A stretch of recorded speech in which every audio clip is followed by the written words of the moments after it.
So compare yourself to who you were yesterday, not to who someone else is today. So you can see how universal it is as a law. And it's something like those that have more get more, and those that have less get less. It's a natural law. It's no matter what society you study, you get a Pareto distribution of wealth. What that means is there's always going to be people around that are better at something than you are. And that's a problem, because you can get jealous, and you can get bitter, and you can get resentful, and worse, you can get hopeless. And he compared himself to his roommate. And he said, you know, his college roommate was doing much better than he was. And his bloody roommate was Elon Musk, and pretty damn well. It's like, I'm not as good as Elon Musk. It's like, yeah, well, you and like 7 billion other people, you know. You have to be careful who you compare yourself to. Well, the first thing I think you need to understand is that these people that you're comparing yourself to, you don't really know very well. What that means is that you see their shiny outside, but you don't see the reality of their life. So the ideal that you're observing that makes you jealous and resentful is in large part an illusion that's created by your own mind. You're quite different from other people, and you shouldn't be comparing yourself to them, because they're not like you.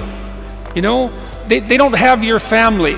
They don't have your temperament. They don't have your troubles. They don't have your abilities. The only person that has those is you. So anyways, so that's one way of looking at it, you know, because the details of your life happen to matter.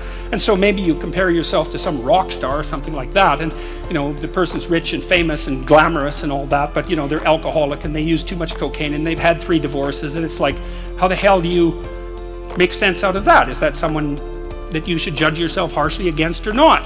The answer is you don't know, because you don't know all the details of their lives. And who do you know that you can compare yourself to? That's easy. You. Yesterday. So here's a good goal. It's something like, well, aim high. And I really mean that. It's like, and we'll talk about that a little bit too. Aim high, but use as your control yourself. It's like, so your goal is to make today some tiny increment better than yesterday. Let's say you need a goal, but we don't want to let your distance from the goal crush you. So you got to set up a goal, and then you got to break the goal down into parts so that you can move towards it, and you have a fairly high likelihood of doing it. Set a high aim, but differentiate it down so you know what the next step is, and then make the next step difficult enough so you have to push yourself past where you are, but also provide yourself with a reasonable probability of success. It's also what you do with children, right? You want to push them because they need to grow up and be more than they are, right? But you don't want to crush them with constant failure. So what you do is aim high and make the goal difficult but proximal. Because one of the things psychologists have done for the last 20 years, especially the social psychologists, is push this idea of self-esteem. You should feel good about yourself. But the thing is, it has to be stated with precision. It's like, yes, it's like you should treat yourself as if you're valuable, especially in potential. But you should concentrate on who you should become, especially if you're young. You have a truthful conversation.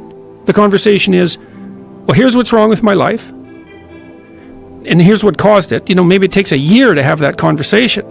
Here's how it might be fixed. Here's what a beneficial future might look like. And so it's a completely honest conversation if it's working well. And all that's happening in the conversation is that the two people involved are trying to make things better. That's the goal. Let's see if we can have a conversation that will make things better. Okay, so we know that works. It does make things better. Well, what do you do when you go and lift weights? Yeah. You don't go and, like, if you haven't bench pressed before, you don't put 400 pounds on the damn bar and drop the bar through your skull. You know, it was humiliating. And maybe I was pressing 65 pounds or something at that point. You know, but what am I going to do? I'm going to lift up 150 pounds and injure myself right off the bat? No, I had to go in there and strip down. It's like, it's one step on a very long journey. And so it starts to compound on you. So a small step today puts you in a position to take a slightly bigger step the next day. And then that puts you in a position to take a slightly bigger step the next day. And you do that for 2 or 3 years, man, you're starting to stride. And there's no reason to assume that wherever you happen to be isn't as good a starting place as anywhere else. Now, you know, I know some people have terrible, terrible lives. They're in situations that are absolutely unbearable. And But I also do know that even situations like that can be made a hell of a lot worse by the by the worst kind of attitude, that's for sure. You can emerge forward, heroically, magically, learn something. You can strengthen yourself. That's the other thing, because what you're actually made of, restructuring order and calling forth proper order out of the potential of being. But it's okay to not be in a very good place if what you're trying to do with that not very good place is make it better. And one of the things I really have learned as a clinical psychologist is that you just cannot believe how powerful incremental progress is, and fix the things that you can fix. You can transform your lives in ways that are completely unimaginable. And then the other thing that's kind of useful is to understand that you're different from everyone else, and because we are amazing creatures.